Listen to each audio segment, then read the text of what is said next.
नमस्कार, मैं हूं आपके साथ अवंतिका अवस्थी और आप देख रहे हैं कि न्यूज इंडिया। इसी बीच दिल्ली से खबर सामने आ रही है। खबर आपको राजधानी दिल्ली से बताएंगे। 13 विधानसभा सीटों पर उपचुनाव के नतीजे आज। 7 राज्यों की 13 विधानसभा सीटों पर हुए थे उपचुनाव। उपचुनाव के आज जारी होंगे नतीजे। तो 7 राज्यों की 13 विधानसभा सीटों पर उपचुनाव के नतीजे सामने आएंगे आज, जहां पर 13 विधानसभा सीटों पर उपचुनाव के नतीजे आज घोषित किए जाएंगे। 7 राज्यों की 13 विधानसभा सीटों पर उपचुनाव हुए थे और इन उपचुनाव के नतीजे आज जारी किए जाएंगे। तो 7 राज्यों की 13 विधानसभा सीटों पर उपचुनाव के नतीजे आज। बड़ी खबर, 13 विधानसभा सीटों पर हुए उपचुनाव पर नतीजे सामने आएंगे। 7 राज्यों की 13 विधानसभा सीटों पर ये उपचुनाव हुए थे, जिसके आज नतीजे जारी किए जाएंगे। तो 7 राज्यों की 13 विधानसभा सीटों पर उपचुनाव के नतीजे सामने आएंगे आज। 13 विधानसभा सीटों पर उपचुनाव के नतीजे सामने आएंगे। 7 राज्यों की 13 विधानसभा सीटों पर उपचुनाव हुआ था, जिसके नतीजे आज जारी किए जाएंगे। तो खबर आपको बता रहे हैं, जहां पर 7 राज्यों की 13 विधानसभा सीटों पर उपचुनाव होगा। उपचुनाव के नतीजे आज घोषित किए जाएंगे और ये 7 राज्यों की 13 विधानसभा सीटों पर उपचुनाव के नतीजे आज घोषित किए जाएंगे। 7 राज्यों की 13 विधानसभा सीटों पर उपचुनाव के नतीजे होंगे आज।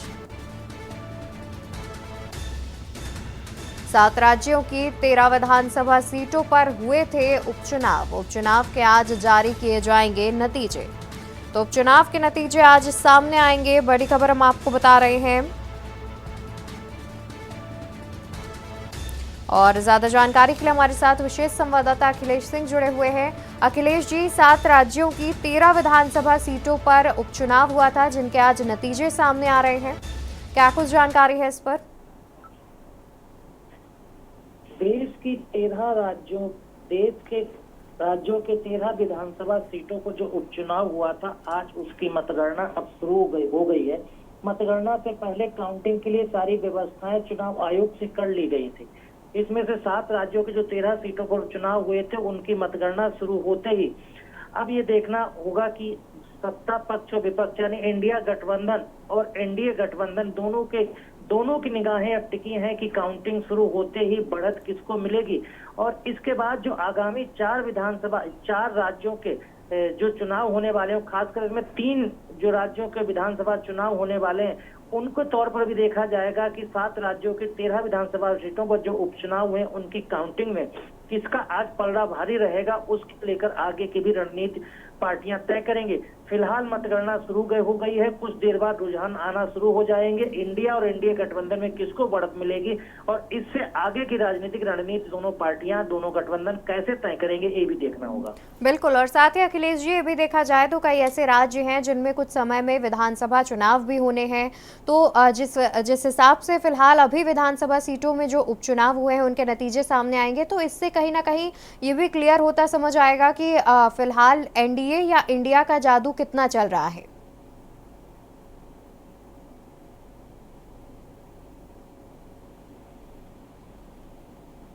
अखिलेश जी, ठीक है, तो हमारे विशेष संवाददाता से संपर्क नहीं हो पा रहा है। आपको बता दें कि 7 राज्यों की करीब बता दें कि 7 राज्यों में उपचुनाव हुए थे। विधानसभा सीटों पर उपचुनाव किए गए थे। 13 विधानसभा सीटों पर उपचुनाव हुए थे, जिसके नतीजे आज घोषित किए जाएंगे। और फिलहाल देखने वाली बात होगी कि इन विधानसभा में उपचुनाव के नतीजों में कौन बाजी मारता है, एनडीए गठबंधन या फिर इंडिया गठबंधन। और कहीं ना कहीं जिस तरीके से आने वाले कुछ समय में विधानसभा के चुनाव भी कुछ राज्यों में होने हैं, उससे भी ये क्लियर हो जाएगा कि आखिर किसका जादू कितना देश पर चल रहा है। या फिर इंडिया गठबंधन मजबूत स्थिति में है या फिर एनडीए लोकसभा चुनाव के जो रिजल्ट सामने आए थे, उसके बाद एनडीए ने भी कुछ सबक सीखा है। इसी बीच राजधानी लखनऊ से खबर सामने आ रही है। 14 जुलाई को बीजेपी की कार्य समिति की बैठक, डॉक्टर राम मनोहर लोहिया विधि विश्वविद्यालय में बैठक का आयोजन किया जाएगा। यूपी प्रदेश अध्यक्ष भूपेंद्र चौधरी की अध्यक्षता में बैठक होगी। बीजेपी राष्ट्रीय अध्यक्ष जेपी नड्डा इस बैठक में शामिल होंगे। तो डॉक्टर राम मनोहर लोहिया विधि विश्वविद्यालय में बैठक का आयोजन होगा। यूपी प्रदेश अध्यक्ष भूपेंद्र चौधरी की अध्यक्षता में बैठक होगी। बीजेपी राष्ट्रीय अध्यक्ष जेपी नड्डा इस बैठक में मुख्य तौर पर शामिल होंगे। सीएम योगी, डिप्टी सीएम केशव प्रसाद मौर्य, ब्रजेश पाठक भी इस बैठक में उपस्थित नजर आएंगे। तो 14 जुलाई को बीजेपी की प्रदेश कार्य समिति की बैठक होनी है। 14 जुलाई यानी कि कल बीजेपी की प्रदेश कार्य समिति की बैठक होनी है, जिसकी अध्यक्षता बीजेपी प्रदेश अध्यक्ष भूपेंद्र सिंह चौधरी करेंगे। इस बैठक में बीजेपी के राष्ट्रीय अध्यक्ष जेपी नड्डा, मुख्यमंत्री योगी आदित्यनाथ, दोनों डिप्टी सीएम केशव प्रसाद मौर्य और ब्रजेश पाठक भी उपस्थित नजर आएंगे।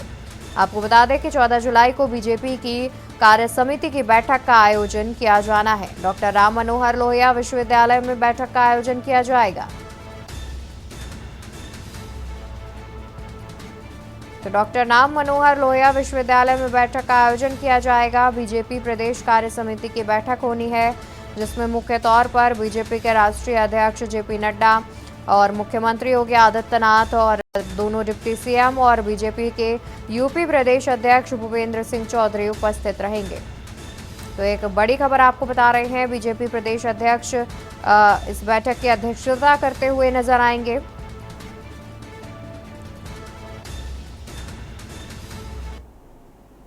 इसी बीच एक और खबर राजधानी लखनऊ से सामने आ रही है। राजधानी लखनऊ से खबर आपको बताएंगे, आरएसएस की रांची बैठक में तय होगी। लोकसभा चुनाव को लेकर फीडबैक भी लिया जाएगा। कल से शुरू हुई बैठक में संघ अपनी भूमिका करेगा तय। अगले 2 दिनों तक आगे की रणनीति भी तैयार की जाएगी। आरएसएस की रांची बैठक में तय होगा यूपी में आगे की राह। लोकसभा चुनाव को लेकर फीडबैक भी लिया जाएगा और इसके बाद कल से बैठक में संघ अपनी भूमिका तय करेगा। अगले 2 दिनों तक आगे की रणनीति भी तैयार की जाएगी। बता दें कि 2027 में यूपी में विधानसभा चुनाव होना है, लेकिन जिस तरीके से लोकसभा चुनाव के जो परिणाम यूपी से सामने आए थे, कहीं ना कहीं इससे बीजेपी को एक बड़ा झटका भी लगा है। बीजेपी के अलावा एनडीए गठबंधन के जितने भी सहयोगी दल हैं, उन्हें भी एक बड़ा झटका लगा है, जिसके बाद अब आरएसएस रांची में बैठक करेगा और यूपी की आगे की रणनीति तय करेगा। लोकसभा चुनाव में आए परिणामों को लेकर फीडबैक भी आरएसएस लेगा और कल से संघ अपनी भूमिका तय करेगा और आने वाले 2 दिनों तक आगे की रणनीति भी आरएसएस तैयार करेगा। बता दें कि आरएसएस का दखल देना कहीं ना कहीं बीजेपी के लिए हितकारी काम करेगा, उसके फायदे का काम होगा, क्योंकि जिस तरीके से लोकसभा चुनाव के जो रिजल्ट सामने आए थे, उसने बीजेपी के साथ साथ उसके अन्य सहयोगी दलों को भी एक गहरा झटका दिया है। लोकसभा चुनाव को लेकर के फीडबैक भी लिया जाएगा। कल से शुरू हुई बैठक में संघ अपनी भूमिका तय करेगा। अगले 2 दिनों तक आगे की रणनीति भी तैयार की जाएगी। तो आरएसएस की रांची बैठक में तय होगी यूपी में आगे की राह। लोकसभा चुनाव को लेकर के फीडबैक भी लिया जाएगा। कल से शुरू हुई बैठक में संघ अपनी भूमिका तय करेगा और आने वाले 2 दिनों तक आगे की रणनीति भी तैयार की जाएगी। इसी बीच खबर देवबंद से सामने आ रही है। देवबंद से खबर आपको बताएंगे, पंजाब पुलिस की छापेमारी की बात सामने आ रही है। पुलिस ने पकड़ी करोड़ों रुपए की ड्रग्स। पंजाब पुलिस की स्पेशल सेल की बड़ी कार्रवाई। गांव सरसीना से पकड़ी गई नशे की बड़ी खेप। 4,25,000 नशे की गोलियां, 1,80,000 नशीले कैप्सूल भी पकड़े गए। पंजाब पुलिस ने 3 लोगों को हिरासत में लिया। थाना नागल में आरोपियों से पूछताछ जारी। पंजाब पुलिस ने 3 लोगों को हिरासत में लिया। थाना नागल में आरोपियों से पूछताछ जारी। पश्चिम यूपी में सप्लाई होनी थी नशे की बड़ी खेप। पंजाब पुलिस आरोपियों का कर रही थी पीछा। और ज्यादा जानकारी के लिए हमारे साथ संवाददाता प्रशांत त्यागी जुड़े हुए हैं। प्रशांत, पुलिस ने करोड़ों रुपए की ड्रग्स की एक बड़ी खेप पकड़ी है, इसको लेकर क्या कुछ अधिक जानकारी है? 3 लोग हिरासत में लिए गए हैं, जो मोटा देवबंद के 2 व्यक्ति हैं और एक मुजफ्फरनगर का। 4,25,000 जो इनके पास से नशे की जो गोलियां बरामद हुई हैं और ये पंजाब से बड़ी खेप लाई जा रही थी, जो देवबंद और मुजफ्फरनगर के आसपास कई जनपदों में बटनी थी। जी बिल्कुल, और साथ ही क्या इनके अलावा अन्य भी इनके कोई साथी हैं जो फरार हो या फिर उनकी धरपकड़ के लिए पुलिस अभी प्रयास कर रही हो?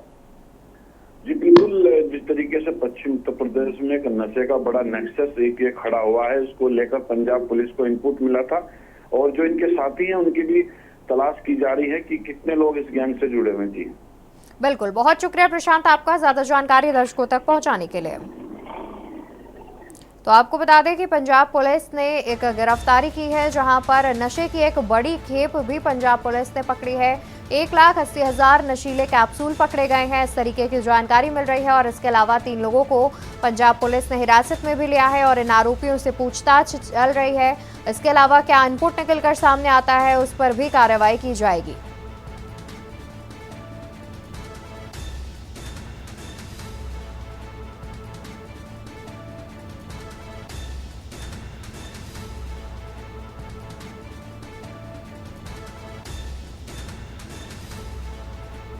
पुलिस ने पकड़ी करोड़ों रुपए की ड्रग्स।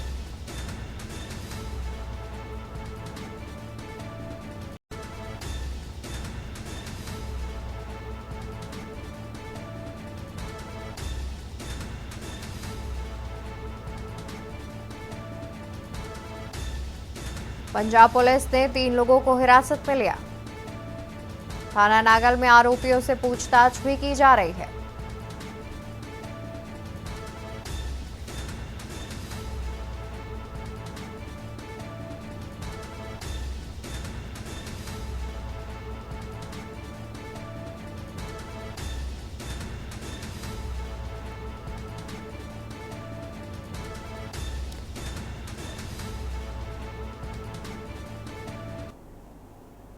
और वही खबर एटा से सामने आ रही है, जहां पर अवैध अतिक्रमण पर चला बुलडोजर। अवैध अतिक्रमण पर चला बुलडोजर। एटा से खबर, कावड़ यात्रा और मुहर्रम को लेकर चलाया गया बुलडोजर। कोतवाली नगर प्रभारी नगर पालिका ने कराया ध्वस्त। शहर में किए गए अवैध अतिक्रमण को कराया गया ध्वस्त। प्रशासन की कार्रवाई से अतिक्रमणकारियों में हड़कंप। तो शहर में सड़क किनारे दुकानदारों ने किया अतिक्रमण। अवैध अतिक्रमण से रोड पर अक्सर हो जाता है जाम। एटा कोतवाली नगर के जीटी रोड का पूरा मामला सामने आ रहा है, जहां पर अवैध अतिक्रमण पर प्रशासन का बुलडोजर चला है। कावड़ यात्रा और मुहर्रम को लेकर प्रशासन ने चलाया बुलडोजर। कोतवाली नगर प्रभारी और नगर पालिका ने ध्वस्त कराया अतिक्रमण। शहर में अवैध अतिक्रमण को ध्वस्त कराया गया है। बता दें कि अतिक्रमण की वजह से, अवैध अतिक्रमण की वजह से आए दिन जाम की स्थिति भी बनती है। अवैध अतिक्रमण से रोड पर अक्सर हो जाता है ट्रैफिक जाम। एटा कोतवाली नगर के जीटी रोड का पूरा मामला। अवैध अतिक्रमण पर चला बुलडोजर। खबर हम आपको एटा से बताएंगे, जहां पर कावड़ यात्रा और मुहर्रम को लेकर प्रशासन ने चलाया बुलडोजर। कोतवाली नगर प्रभारी और नगर पालिका ने मिलकर अवैध अतिक्रमण को ध्वस्त कराया है। शहर में किए गए अवैध अतिक्रमण को ध्वस्त कराया गया है। प्रशासन की कार्रवाई से अतिक्रमणकारियों में भी हड़कंप मचा है। शहर में सड़क किनारे दुकानदारों ने किया अतिक्रमण। अवैध अतिक्रमण से रोड पर अक्सर हो जाता है जाम। एटा कोतवाली नगर के जीटी रोड का पूरा मामला। अवैध अतिक्रमण पर चला बुलडोजर। खबर एटा से बता रहे हैं, कावड़ यात्रा और मुहर्रम को लेकर चला बुलडोजर। कोतवाली नगर प्रभारी नगर पालिका ने मिलकर अवैध अतिक्रमण कराया ध्वस्त। और ज्यादा जानकारी के लिए हमारे साथ संवाददाता ज्ञानेश कुमार जुड़े हुए हैं। ज्ञानेश, जिस तरीके से जानकारी मिल रही है कि अवैध अतिक्रमण पर प्रशासन का बुलडोजर चला है, फिलहाल ये क्या कार्रवाई लगातार जारी रहने वाली है? बता दें, एटा शहर में अवैध अतिक्रमण पर प्रशासन का जो बुलडोजर चला है, वही आगामी कावड़ यात्रा मुहर्रम जुलूस को लेकर एटा के दिल्ली बाग में भी पैदल मार्च करके, और जहाँ ये मतलब पोल जो मतलब जैसे पॉलिथीन लगानी है, और वही जो पेड़ खंभे हैं वहाँ पे भी मतलब ये उनको सीधा कराने के लिए मतलब कार्रवाई की है। वहीं एटा प्रशासन की बात की जाए तो कोतवाली नगर प्रभारी अरुण पवार, नगर पालिका प्रशासन ने भारी पुलिस फोर्स के साथ शहर में लोगों के द्वारा किए गए अवैध अतिक्रमण को ध्वस्त कराया है। जी बिल्कुल, बहुत शुक्रिया ज्ञानेश ज्यादा जानकारी हम तक पहुंचाने के लिए। तो अवैध अतिक्रमण पर प्रशासन ने चलाया है बुलडोजर, जहां पर कावड़ यात्रा और मुहर्रम के जुलूस को लेकर पहले से ही तमाम तैयारियां की जा रही हैं। लोगों को, जनता को किसी प्रकार की परेशानी ना हो, इसको लेकर के अवैध अतिक्रमण को प्रशासन ध्वस्त करा रहा है।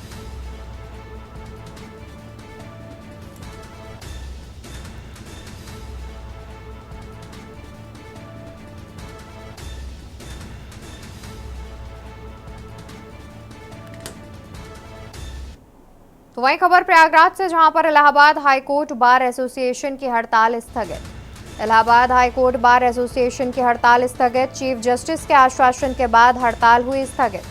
29 जुलाई को बार एसोसिएशन फिर से करेगा बैठक। अपनी मांगों को लेकर 3 दिनों से हड़ताल पर थे वकील। इलाहाबाद हाईकोर्ट बार एसोसिएशन की हड़ताल स्थगित। चीफ जस्टिस के आश्वासन के बाद हड़ताल की गई स्थगित। 29 जुलाई को बार एसोसिएशन फिर से करेगा बैठक। अपनी मांगों को लेकर 3 दिनों से हड़ताल पर थे वकील। इलाहाबाद हाईकोर्ट बार एसोसिएशन की हड़ताल हुई स्थगित। चीफ जस्टिस के आश्वासन के बाद हड़ताल स्थगित की गई। 29 जुलाई को बार एसोसिएशन फिर से करेगा बैठक।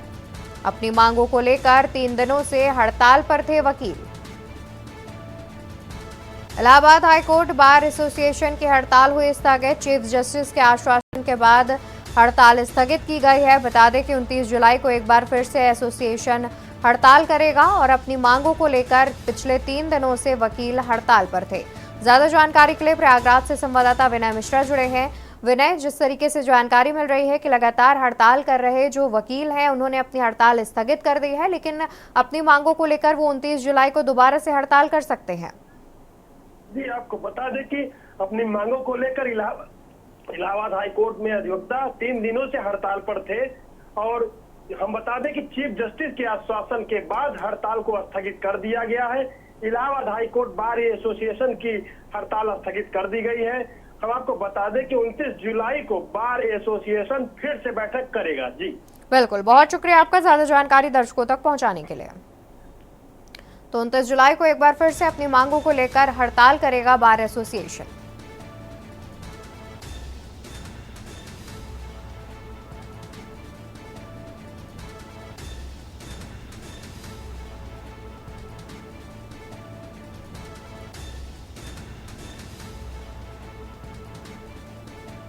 तो खबर मैनपुरी से, जहां पर विद्युत विभाग को बड़े हादसे का इंतजार। जर्जर हालत में हाई टेंशन लाइन के पोल। विद्युत विभाग को बड़े हादसे का इंतजार। जर्जर हालत में हाई टेंशन लाइन के पोल। नीचे से गल चुके पोल के गिरने की आशंका। ग्रामीणों की शिकायत के बाद विद्युत विभाग की आंखें बंद। विद्युत विभाग को बड़े हादसे का इंतजार। नीचे से गल चुके पोल के गिरने की आशंका। ग्रामीणों की शिकायत के बाद विद्युत विभाग की आंखें बंद। किसने कुसमरा के गांव धीरपुर के पास का पूरा मामला। मैनपुरी से खबर, विद्युत विभाग को बड़े हादसे का है इंतजार। जर्जर हालत में हाई टेंशन लाइन के पोल। नीचे से गल चुके पोल के गिरने की आशंका।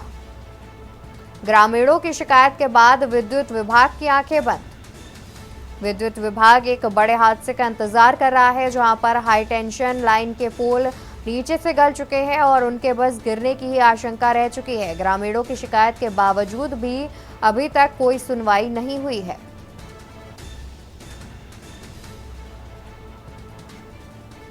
बिल्कुल नीचे से गल गई, कभी भी हादसा हो सकता है। यहाँ गिर सकते हैं, बिल्कुल गिर सकते हैं। आप देख लीजिए, नीचे से बिल्कुल गल गई। तो गांव के पास है ये पुल? ये धीरपुर राजार के पुल के पास।